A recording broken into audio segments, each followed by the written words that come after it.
Hi friends, నేను మీ Shweta. Welcome back to our channel. ఈరోజు మన రెసిపీ వచ్చేసి 10 అంటే 10 నిమిషాల్లో ఇన్స్టెంట్‌గా పాలకోవా ఏ విధంగా తయారు చేసుకోవాలో చూపిస్తున్నానండి. అచ్చం స్వీట్ షాప్ లాంటి టేస్ట్, టెక్స్చర్‌తో చాలా రుచిగా ఉంటుంది. మరి ఇన్స్టెంట్ పాలకోవాని చాలా ఈజీగా, టేస్టీగా ఏ విధంగా తయారు చేసుకోవాలో చూసేద్దాం రండి. దీనికోసం అయితే ముందుగా ఒక కడాయి తీసుకొని 2 టేబుల్ స్పూన్ల నెయ్యిని యాడ్ చేసుకోండి. నెయ్యి బాగా వేడెక్కిన తర్వాత దీంట్లోకి వేడి చేసి చల్లార్చిన హాఫ్ కప్పు పాలను కూడా యాడ్ చేసుకోండి. ఏ కప్పుతో పాలను తీసుకున్నారో సేమ్ కప్పుతో 1½ కప్పు మిల్క్ పౌడర్‌ని యాడ్ చేసుకోండి. సూపర్ మార్కెట్‌లో మనకు ఎవ్రీడే మిల్క్ పౌడర్ అని లభిస్తుంది. అది యాడ్ చేసుకుంటే సరిపోతుంది.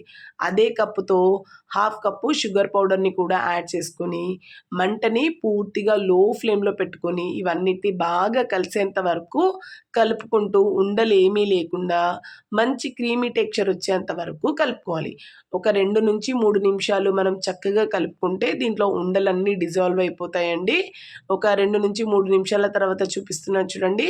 మీకు ఉండలన్నీ పోయి మంచి లిక్విడ్ టెక్స్చర్‌కి వచ్చింది కదా! ఇలా వచ్చాక మరొక 2-3 నిమిషాలు కుక్ చేసుకుంటే ఇది మిశ్రమం అనేది దగ్గర పడుతుంది. ఇలా మనకు దగ్గర పడి చిక్కపడుతున్నప్పుడు ఉండలేమీ లేకుండా అడుగంటకుండా కలుపుతూనే ఉండాలి. ఒకవేళ అడుగంటినట్టయితే మనకు పాలకోవా టేస్ట్ పూర్తిగా చేంజ్ అవుతుందండి. మరొక 3 నిమిషాల తర్వాత మిశ్రమం అనేది పూర్తిగా దగ్గర పడింది. ఇలా చక్కగా దగ్గర పడి మనకు పాన్ నుంచి సెపరేట్ అవుతుంది కదా!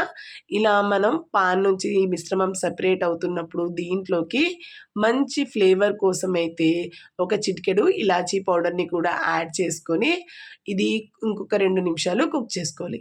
ఇలా కుక్ చేస్తున్నప్పుడు మనకు పాన్ నుంచి పూర్తిగా సెపరేట్ అవ్వడమే కాకుండా పాలకోవా అనేది చాలా సాఫ్ట్‌గా రావడం కోసం ఈ మిశ్రమాన్ని అయితే కలుపుతూ ఉండాలండి. ఎలాంటి ఉండలు లేకుండా చూసుకోవాలి.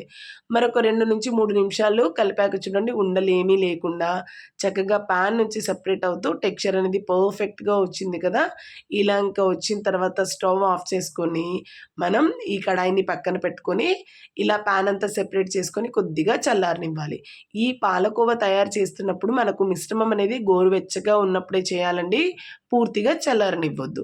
గోరువెచ్చగా అయ్యాక ఈ మిశ్రమాన్ని కొద్దిగా చేతికి నెయ్యి అప్లై చేసుకొని ఒకసారి ఇలా అదిమి పెట్టుకొని పక్కన పెట్టుకొని తర్వాత మరి కొద్దిగా మనం నెయ్యి అప్లై చేసుకొని చిన్న చిన్న ఉండల్లా తీసుకొని చేతితో ఇలా బాల్స్‌లా రెడీ చేసుకోవాలండి. ఎలాంటి క్రాక్స్ లేకుండా చూసుకొని చక్కని బాల్స్‌లా వస్తే సరిపోతుంది. క్రాక్స్ అనేది ఉంటే మనకు పాలకోవా బాగోదండి. ఇలా జస్ట్ ఫింగర్‌తో ప్రెస్ చేసి దీంట్లో మీకు నచ్చిన కాజు, బాదం, పిస్తా ఏదైనా డ్రై ఫ్రూట్స్‌తో రెడీ చేసుకుంటే అంతేనండి. ఎంతో హెల్తీ, టేస్టీ అయిన ఇన్‌స్టంట్ పాలకోవా అయితే రెడీ. మామూలుగా పాలతో మనం పాలకోవా రెడీ చేయాలంటే మినిమమ్ గంటైనా పడుతుంది. ఇలా అయితే 10 అంటే 10 నిమిషాల్లో రెడీ అవుతుంది. టేస్ట్ కూడా చాలా బావుంటుంది. సడెన్‌గా స్వీట్ తినాలనిపించినా ఎవరైనా గెస్ట్‌లొచ్చినా ఒకసారి తప్పకుండా రెడీ చేయండి. ఈసారి తయారు చేసుకొని మీకే విధంగా కుదిరిందో మీ ఎక్స్‌పీరియన్స్ నాతో తప్పకుండా షేర్ చేసుకోండి. నా వీడియో మీకు నచ్చినట్టయితే please like, share, subscribe my channel. మరికొన్ని ఇలాంటి వీడియోస్ కోసం మన ఛానల్‌ని ఫాలో అవుతూ ఉండండి. Thank you for watching my videos.